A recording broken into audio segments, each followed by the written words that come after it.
Hello नमस्कार मित्रों, कैसे हैं आप। एग्ज़ाम पॉइंट में आपका बहुत बहुत स्वागत है।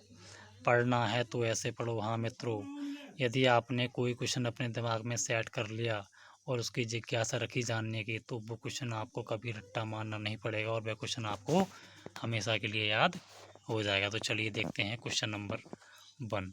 संयुक्त अधिवेशन कौन बुलाता है और ये कब बुलाया जाता है, बताइए मित्रों। संयुक्त अधिवेशन कौन बुलाता है और ये कब बुलाया जाता है, तो चलिए इसका आंसर देखते हैं। चलिए, तो आर्टिकल 108 के अंतर्गत, आर्टिकल 108 के अंतर्गत ये राष्ट्रपति के द्वारा बुलाया जाता है। ठीक है। अब संयुक्त अधिवेशन की अध्यक्षता कौन करता है? लोकसभा अध्यक्ष क्या करता है? संयुक्त अधिवेशन की अध्यक्षता करता है। ठीक है।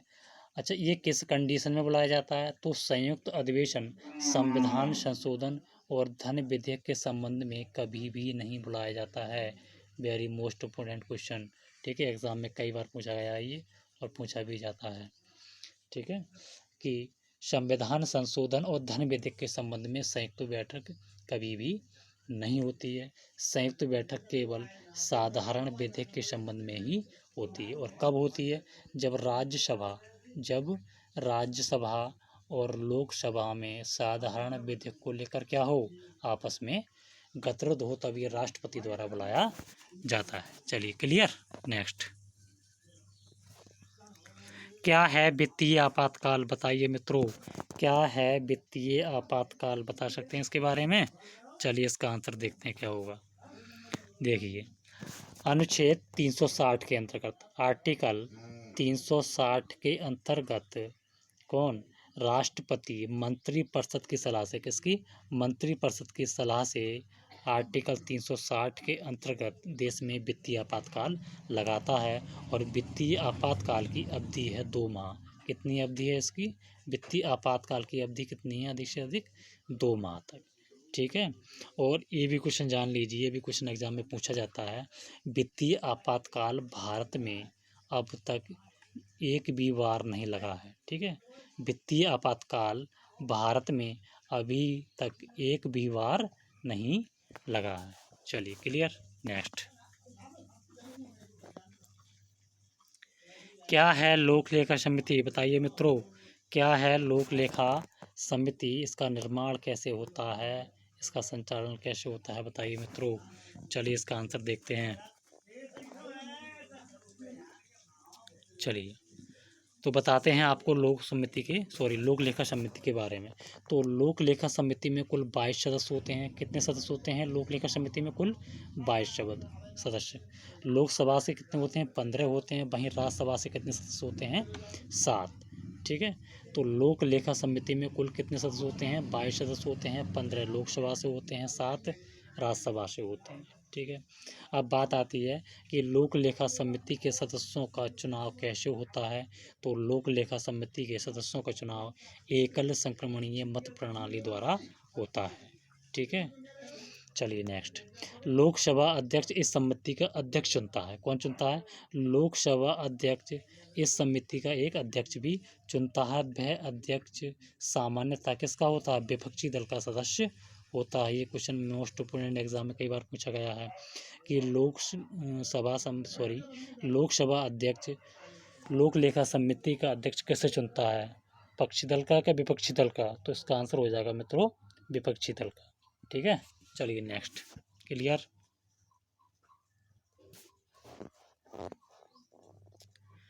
अनुच्छेद 18 में क्या प्रावधान किया गया है, बताइए मित्रों। अनुच्छेद 18 में क्या प्रावधान किया गया है, बताइए मित्रों। बता सकते हो क्या प्रावधान किया गया है? चलिए नेक्स्ट बताते हैं आपको इसका आंसर क्या है। अनुच्छेद 18 के अंतर्गत, किसके? अनुच्छेद 18 में या 18 के अंतर्गत क्या किया गया है, बताइए मित्रों। तो अनुच्छेद 18 के अंतर्गत उपाधियों का अंत कर दिया गया है। क्या कर दिया है?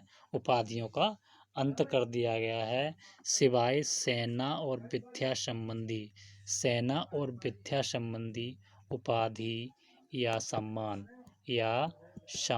दिए जा सकेंगे। किसके द्वारा? भारत सरकार के द्वारा। ठीक है। यदि कोई भी भारत का नागरिक, ठीक है, विदेश से कोई प्राप्त सम्मान या उपाधि ग्रहण करना चाहता है तो राष्ट्रपति की अनुमति के बिना वह ग्रहण नहीं कर सकता। यदि उसे विदेश से कोई सम्मान या उपाधि ग्रहण करनी है तो राष्ट्रपति की अनुमति लेना अति आवश्यक है। चलिए नेक्स्ट, हाँ एक चीज़ और जान लीजिए यहाँ पर, जैसे आपका भारत रत्न है, क्या है, भारत रत्न हो गया, पद्म भूषण, पद्म विभूषण, ऐसे पुरस्कार किस में आते हैं, सेना और ये विद्या संबंधी है, किसको दिए जाते हैं, भारत सरकार के द्वारा। चलिए नेक्स्ट, क्या संसद भारत के किसी भी राज्य के क्षेत्रों, नामों, सीमाओं में परिवर्तन कर सकती है, बताइए मित्रों, क्या संसद भारत के किसी भी राज्य, क्षेत्रों, नामों, सीमाओं में परिवर्तन कर सकती है। चलिए इसका आंसर देखते हैं मित्रों, क्या आंसर हो जाएगा इसका। तो इसका आंसर है, देखिए मित्रों, आर्टिकल 3 के अंतर्गत, आर्टिकल 3 के अंतर्गत संसद द्वारा विधि बनाकर, संसद द्वारा विधि बनाकर, ठीक है, संसद नए राज्यों का निर्माण कर सकती है और साथ ही साथ भारत के किसी भी राज्य क्षेत्र में, भारत के किसी भी राज्य क्षेत्र में उसके नाम, सीमा, उसके नाम, सीमा, ठीक है, और उसके क्षेत्र में परिवर्तन कर सकती है। ठीक है, क्लियर, एक बार फिर समझिए, संसद आर्टिकल अनुच्छेद 3 के अंतर्गत संसद विधि बनाकर, संसद विधि बनाकर नए राज्यों का निर्माण कर सकती है, भारत के किसी भी राज्य क्षेत्र में उसके नाम, सीमा और क्षेत्र में परिवर्तन कर सकती है। चलिए क्लियर। किस सिख गुरु ने राजकुमार खुसरो की सहायता की थी, बताइए मित्रों, किस सिख गुरु ने राजकुमार खुसरो की सहायता की थी। वेरी इंपॉर्टेंट क्वेश्चन, एग्जाम में कई बार पूछा गया है। चलिए बताइए मित्रों, क्या आंसर हो जाएगा इसका। तो चलिए आंसर देखते हैं इसका। चलिए हाँ, क्वेश्चन क्या था कि किस सिख गुरु ने राजकुमार खुसरो की सहायता की थी। तो ये समझ लीजिए, पहले खुसरो किसका पुत्र था, तो खुसरो पुत्र था जहांगीर का। खुसरो किसका पुत्र था, जहांगीर का। ठीक है, खुसरो ने 1606 ईस्वी में, कब, 1606 ईस्वी में जहांगीर के विरुद्ध क्या कर दिया, विद्रोह कर दिया। तब ये खुसरो, कौन खुसरो कहाँ जाता है, गुरु अर्जुन देव के पास जाता है और उनसे क्या लेता है, सहायता लेता है। क्या मांगता है, सहायता, और ये सहायता देते भी हैं। इससे क्या होता है, जहांगीर नाराज हो जाता है और इनको कहाँ डाल देता है, जेल में डाल देता है और की हत्या करवा देता है। क्वेश्चन और बनता है, गुरु अर्जुन देव, ठीक है, सिखों के 5वें गुरु थे। कौन से नंबर के, 5वें गुरु थे। चलिए क्लियर, नेक्स्ट, महात्मा गांधी ने पहला आमरण अनशन कब प्रारंभ किया था, बताइए मित्रों, महात्मा गांधी ने पहला आमरण अनशन कब प्रारंभ किया था। चलिए इसका आंसर देखते हैं क्या हो जाएगा। चलिए तो 16 अगस्त 1932 को, 16 अगस्त 1932 को ब्रिटेन के प्रधानमंत्री थे उसमें रैमसे मैकडोनाल्ड। कौन थे, रैमसे मैकडोनाल्ड। इन्होंने क्या किया था, 16 अगस्त 1932 को सांप्रदायिक पंचायत, कम्युनल अवार्ड की घोषणा की थी। ठीक है, इसके विरोध में उस समय गांधी जी जेल में थे। कहाँ की जेल में थे, इरदा जेल में। कहाँ थे, इरबदा जेल में थे। तो 20 सितंबर 1920 को, कब, 20 सितंबर 1920 को इरबदा जेल में ही गांधी जी ने प्रथम बार आमरण अनशन किया था। फिर समझिए एक बार, 16 अगस्त 1932 को ब्रिटेन के प्रधानमंत्री रैमसे मैकडोनाल्ड ने क्या किया, सांप्रदायिक पंचायत की घोषणा की, जिसे इंग्लिश में कम्युनल अवार्ड भी कहते हैं। उसी समय 20 सितंबर 1932 को गांधी जी कहाँ थे, इरबदा जेल में थे। तो गांधी जी ने पहली बार आमरण अनशन किया था। ठीक है, सांप्रदायिक पंचायत के विरुद्ध। क्लियर। चलिए नेक्स्ट, गायत्री मंत्र का वर्णन किस पुस्तक में मिलता है, बताइए मित्रों, गायत्री मंत्र का वर्णन किस पुस्तक में मिलता है। वेरी इंपॉर्टेंट क्वेश्चन, कई बार पूछा गया है क्वेश्चन एग्जाम में। चलिए इसका आंसर जानते हैं। चलिए देखिए, गायत्री मंत्र ऋग्वेद के 3 मंडल में, ठीक है, ऋग्वेद के 3 मंडल में वर्णित किया गया है।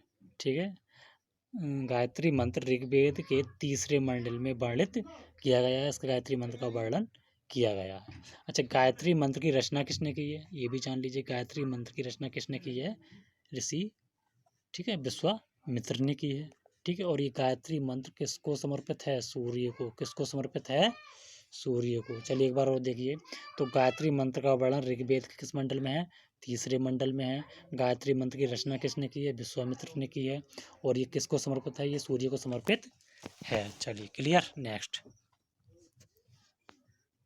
इंकलाब जिंदाबाद का नारा किसने दिया था? बताइए किसके द्वारा रचित है? इंकलाब जिंदाबाद का नारा किसके द्वारा रचित है? बताइए मित्रों, क्या आंसर हो जाएगा इसका?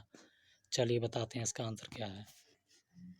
चलिए, हाँ जी, देखिए, इंकलाब जिंदाबाद नारे की रचना किसने की थी?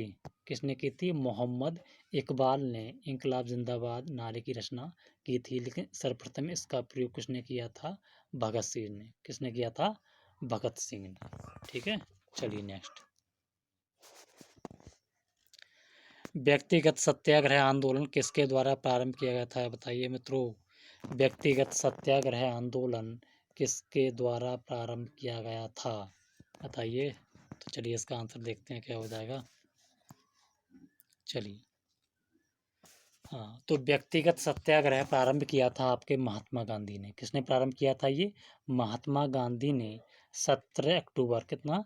17 अक्टूबर 1940 को प्रारंभ किया था। याद कर लीजिए इसे, मोस्ट इम्पोर्टेंट क्वेश्चन एग्जाम में कई बार पूछा गया है। ठीक है, तो व्यक्तिगत सत्याग्रह किसके द्वारा प्रारंभ किया गया? महात्मा गांधी के द्वारा प्रारंभ किया गया। कब किया गया? ये 17 अक्टूबर 1940 को। ठीक है, अब महात्मा गांधी ने इसमें प्रथम सत्याग्रही और द्वितीय सत्याग्रही को चुना था। ठीक है, तो प्रथम सत्याग्रही कौन थे इसमें? विनोबा भावे। व्यक्तिगत सत्याग्रह आंदोलन के प्रथम सत्याग्रही कौन थे? विनोबा भावे। ये भी क्वेश्चन बहुत पूछा जाता है एग्जाम में, याद कर लीजिए इसे। ठीक है, और द्वितीय सत्याग्रही आपके कौन थे? पंडित जवाहरलाल नेहरू। ठीक है, एक बार और देखिए, व्यक्तिगत सत्याग्रह किसने प्रारंभ किया? महात्मा गांधी ने। कब प्रारंभ किया था? 17 अक्टूबर 1940 को। व्यक्तिगत सत्याग्रही के प्रथम सत्याग्रही कौन थे? विनोबा भावे थे। द्वितीय सत्याग्रही कौन थे? पंडित जवाहरलाल नेहरू। क्लियर। चलिए नेक्स्ट, बस मित्रों इस टाइप के इतने ही क्वेश्चन थे। अगर आपको इस टाइप के क्वेश्चन पसंद आए हों तो चैनल को सब्सक्राइब करो, लाइक करो, शेयर करो और कमेंट करके ज़रूर बताओ कि क्वेश्चन हमें पसंद आए। इस तरह के क्वेश्चन और बनाइए। चलिए, धन्यवाद।